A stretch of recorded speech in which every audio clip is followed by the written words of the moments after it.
সাংবাদিক ভাই ও বোনেরা এবং আমার সমবেত সদস্যবৃন্দ, আসসালামু আলাইকুম।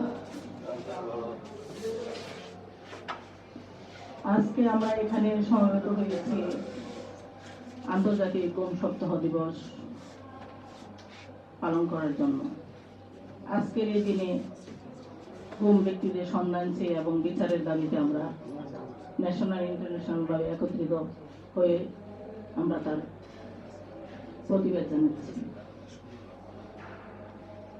আমি প্রথমত স্মরণ করতে চাই সেই রক্তাক্ত জুলাইকে, যে জুলাই আমাদের দিয়েছে বুকের সাহস, পথ চলা প্রেরণা।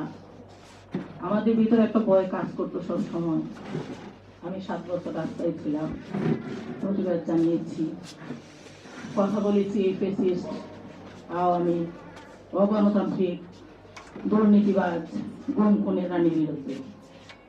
পুরো রেজিমের বিরুদ্ধে আমরা 7 বছর ফাইট করেছি। যখন কথা বলেছি তখন ভেবেছি আমি ঘরে ফিরতে পারবো কিনা। অন্তত পক্ষে আমাদের ছেলেরা আজকে ভয় থেকে আমাদেরকে মুক্তি দিয়েছে। এই ভয় অন্তত পক্ষে আমাদের ভিতরে এখন কাজ করে না যে আমি আবার গুম হব কিনা। আমি সেই সব সন্ধানদের স্মরণ করতে চাই যারা এমপি মন্ত্রী ক্ষমতা হওয়ার জন্য কিন্তু রাস্তায় নামেনি, জীবন দেয়নি। আমার অধিকারের কথা বলেছে, আমার স্বামীকে ফেরত পাওয়ার কথা বলেছে, আমার সন্তানের ন্যায্য পাওনার কথা বলার জন্য রাস্তায় নেমেছিল।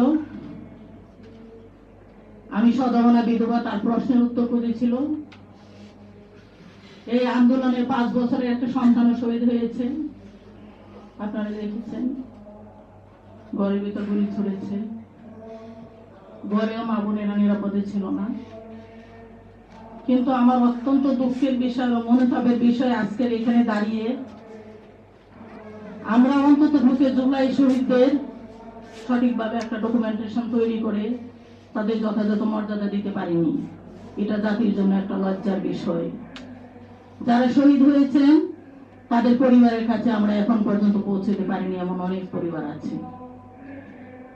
শত শত ছেলেরা আহত হয়েছেন, চোখ হারিয়েছেন, পা হারিয়েছেন, গুরুত্বপূর্ণ অঙ্গ হারিয়েছেন। আমরা হতভাগা বাঙালি যারা একটা বোর্ড গঠন করতে পারিনি, তাদের যথাযথ চিকিৎসা দিতে পারিনি। সাথে সাথে আমরা একটা মেডিকেল টিম গঠন করতে পারিনি যে বিদেশে যে ছাত্রদেরকে একটা উন্নত চিকিৎসা দেওয়া হবে। কত বড় দুর্ভাগ্য জাতি আমরা। আর চাই না